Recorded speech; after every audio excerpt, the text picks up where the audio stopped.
So the difference in macro and mesocycle intensities comparing hypertrophy to fat loss. I mean, this is a good question. It's a little bit hard to answer because the issue with fat loss training, assuming you're doing more metabolic type training methods, and that you're doing full body strength training session. Now the problem becomes that intensity becomes a very irrelevant function of training. Like, you cannot plan fat loss off of intensity, unlike you do with strength, like standard strength training protocols. Because the problem with fat loss, so let's say you're doing a giant set with a full body workout where your A series giant set is like quad dominant, and then your B series giant set is like upper back dominant. The problem with that is, although you're doing, let's say, 10 reps on A1, A2, A3, A4, A5, that 10 rep does not necessarily represent 74% of 1RM, because there's so much fatigue accumulated that by the time you get to your A3 exercise in the giant set, that 10 rep is nowhere near 74% of intensity.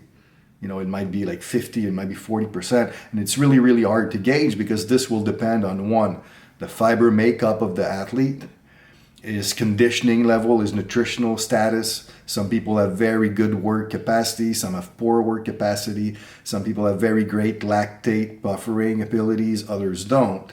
So now there's going to be so much variability from person to person in a setup like this, that the value of intensity doesn't mean anything. So this is why in my body composition training camp course, when I talk about training, I make it very clear that now intensity is an irrelevant value, and I look at more the total volume of the training session. This is how I gauge, or I plan or periodize my fat loss, mesos, and macro. Intensity, very ineffective value for body composition training. Can you program different goals for different body parts? For example, doing relative strength for upper body, hypertrophy for lower body. You can, it's doable, but it's not ideal. And the reason why is simply because training requires a specific response. So you have a specific demand from training with a specific response, and your entire body, the focus of your entire body is to try to adapt to the stimulus you're giving to him. So the more mixed signals you're sending, the harder it is for the body to truly adapt. So I would say that the more beginner you are, the easier it is to subject yourself to many different stimulus and still progress. But once you get to the intermediate to advanced level, the more you're stimulating the body with different entities, the harder it is to truly adapt to that stimulus. So the more advanced you become, the more narrow the goal needs to be. So I would say that if you're a beginner, so let's say 0 to 1 years of training age, it's okay if you were to do that. Hypertrophy lower, strength upper, that's fine. You will progress, you will adapt. Maybe you just need just more size in the lower body, and that will be beneficial in the long term. But if you're at 3-4 years plus of training age, you need to titrate it down and become way more specific with the stimulus. So at that point, I will say that most will do far better if the upper and lower are the same goal, like relative strength, for example. So then all you would need to do is work with different blocks. So one phase that's dedicated to relative strength, and then the other phase that's dedicated to hypertrophy. That would by far be the best approach for training. So what's my favorite exercise for glute hypertrophy, and what are my thoughts on the hip thrust? To me, I mean, the glute hypertrophy, my favorite is by far a squat, the back squat, like a full range of motion back squat. So the thing is, I feel like you need to work on technique and mobility, range of motion, to get to the point where you have a very efficient full range of motion back squat, where The hamstring is covering the calves in the bottom position. This, to me, once you get to that point, it's hard to find an exercise that, in my opinion, can work the glutes to that extent, like as part of a big, complex, multi-joint movement pattern. Now, my thoughts on the barbell hip thrust, I'll be honest with you guys, I don't really know, because that's an exercise I have never, ever used. And you have to understand that I started as a strength and conditioning coach in 1998. And the barbell hip thrust has only been popular for like eight years at the most. So it's just not something that was part of my arsenal of training tools. So I've never used it. And because I've had success doing what I did, I just didn't see the value in introducing this tool in my training arsenal at the time. So I don't have personal experience using it. That being said, I still feel that if, like outside of performance, if you're training more like the physique athletes and you really want to isolate the glutes, then I don't see any issue with doing that, because it does isolate the glute. I mean, that's been like proven. So I don't see any issue with it. Now, that being said, I still think it's important to understand the nature of the glute, which is a more fast twitch muscle. So if you truly want to hypertrophy it, I would just say that if you're doing the barbell hip thrust, make sure that you load it enough that you're doing a rep range that's correlated with fast twitch, like let's say 6 to 10 reps. If you're doing the barbell hip thrust with a weight that's so light that you're doing 30 reps of it, well, now the problem is the stimulus is too low to truly hypertrophy the majority of the fibers present in the glutes. So that's the only thing I would say. But again, empirically speaking, I've never used it. What are my thoughts on the One Leg King Deadlift? So here I'm assuming that by King Deadlift, the question is asking about Ian King's King Deadlift. So Ian King is a strength coach from Brisbane, Australia. He's been around for a while. I've had the opportunity in 2000 and 2001 to do seminars with him. I mean, great teacher, great speaker. So my thoughts on the King Deadlift. I think that it's a great exercise for the not entry level, that's not what it's for the early phase of the off-season training of an athlete. It's really good. Like you're going to activate a lot of the fibers of the glutes. It requires a lot of balance.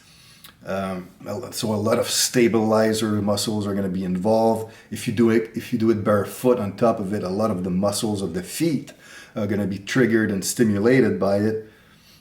So I think it's a great preparatory exercise because of all these phenomena, all these aspects involved in the lift.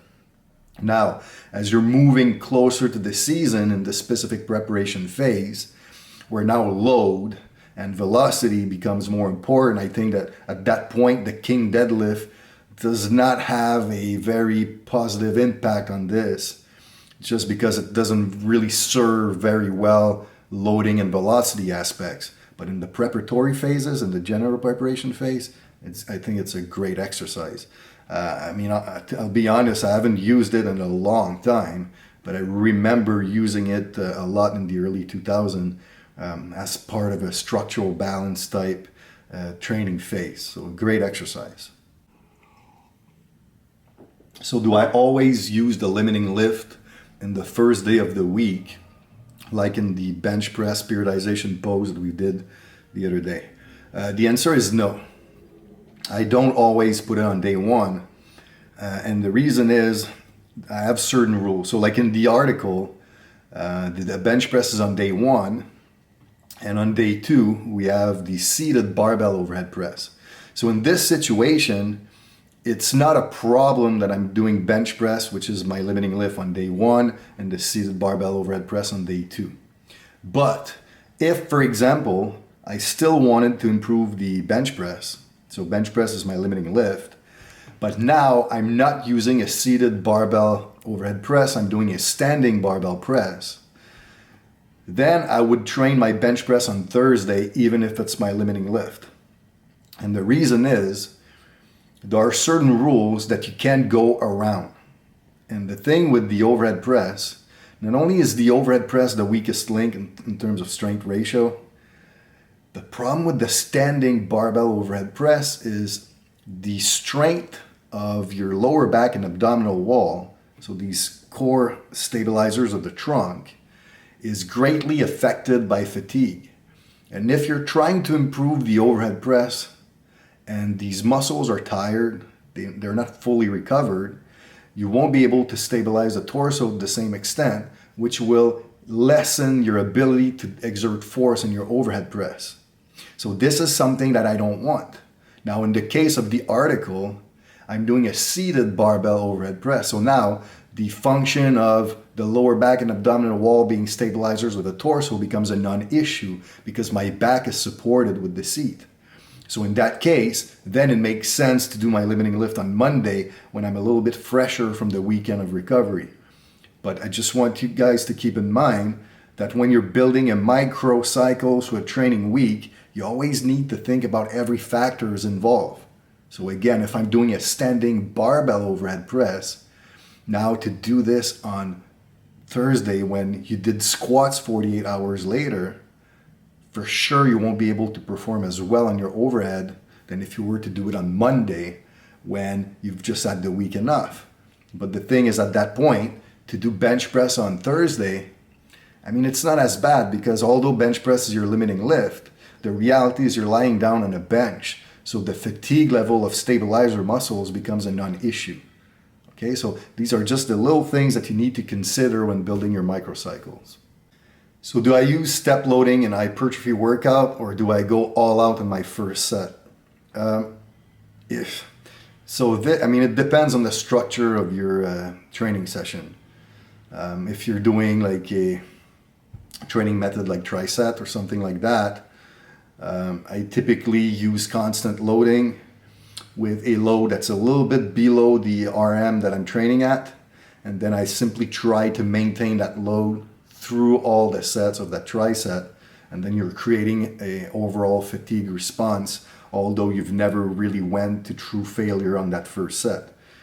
If the structure of your training session resembles more like a traditional layout where you have a big multi-joint primary exercise in the A series, assistance in the B, and remedial in the C series, then I still use step loading in the A series because at that point I'm simply trying to create a response of the higher threshold motor units. I still want quality work. I still want to make sure I use intended maximal concentric acceleration on the concentric rep. So to me, step loading at this point will have the greatest effect, assuming I'm using a step loading intensity range of about 10%, so you don't have too much wasted effort doing sets that are way too short of the actual RM that you're training at. But then as you're moving on to the assistance and remedial exercise for the cases of hypertrophy, especially, I'll make sure that I train to failure on each and every set. So let's say you're prescribing like sets of 10 for your B series. I will use a 10 RM on set 1 and hopefully try to maintain the 10 reps throughout. But because of accumulated fatigue, it's okay if it looks more like 10, 10, and 9 or 10, 9, and 8 over the course of 3 sets, for example. That's just the nature of training to failure. But at that point, it's fine because you've already done your quality work earlier.